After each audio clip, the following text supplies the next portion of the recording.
You know, more than 40 million Americans are currently uninsured. More than 40 million Americans don't have any insurance. And for those who are insured, it's often not until something really bad happens that they discover that they're not covered as extensively as they thought they were, just like John Q and his family in the movie. This is Mark Hiepler. His sister, Nellene, a mother of 3, was denied treatment for breast cancer, and following her death, her brother took on one of the largest insurance companies in California and won. Take a look. Throughout his life, Mark Hiepler's big sister, Nellene, was always there for him. Nellene was the ultimate big sister, and we were very close. Mark's graduation. When I passed the bar exam, she was the one that baked a cake, had a party. She was my best friend. In 1991, Mark was heartbroken when the family learned Nellene had breast cancer. A few months later, they received another devastating blow when the chemotherapy was not working. But we were greatly encouraged when all of the doctors advocated that she pursue a bone marrow transplant. After completing all the tests and workup to see if you're a good candidate for that, she passed with flying colors.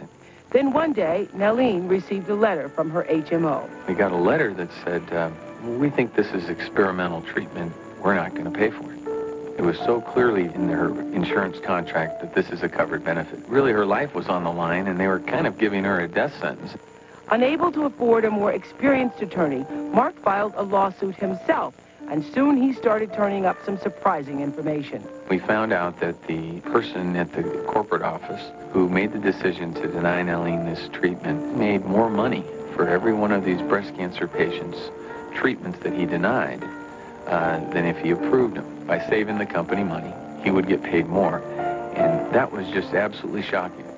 Nellene's trusted oncologist who had encouraged it, he got a call from the corporate executive, and from that point on, the local oncologist told my sister he couldn't help her anymore because this had become too big of an issue. Meanwhile, friends of Nellene, Fox, rallied to come up with about $200,000 for the operation. And yet, with every day of delay, we knew she was getting closer to death.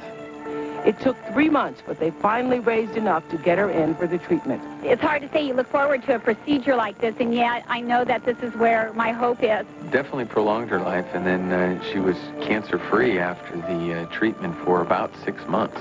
On April 22nd, she died. So Nellene's grieving brother prepared to take on California's second largest insurance company. There wasn't a deposition I went to that I didn't want to leap across the table and physically wipe them out.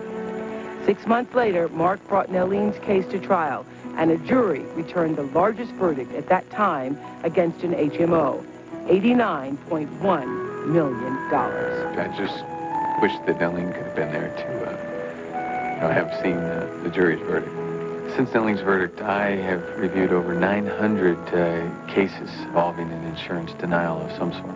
And the real tribute to Nellene is about only 10 of them we've ever had to file a lawsuit because these companies are aware that we're on a mission.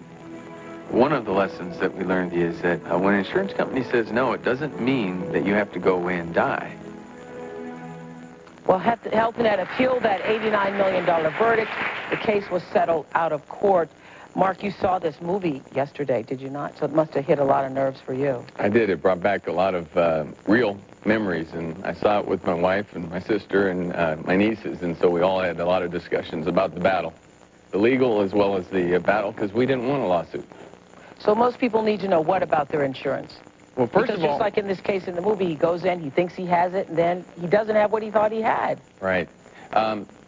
First of all, as a consumer, we got a responsibility to know how our doctors paid, how the hospitals paid, and how the decisions are made. And you can find that information out in your book because some people are paid bonuses. In fact, a lot of the treatments in the John Q book that in the story, Denzel asks, hey, we've been to the doctor every year, and there's incentives often to the doctor to not test you, to not refer you to specialists early when you can detect something and you can treat it.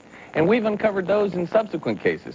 Also, you want to know what's the most frequently doctor-recommended procedure that the company most often denies. And there's various ways to find that out because all they want to tell you when they're marketing you into the company and while you're well is all the things they're going to do for you. Right. But then they bury in the fine print some words that are typically meaningless to any of us that read them. Well, how far would you be willing to go to protect your family? Coming up, this family's desperate fight to save their daughter. That is coming up next. Thank you, Mark, for sharing that with us. Thank you.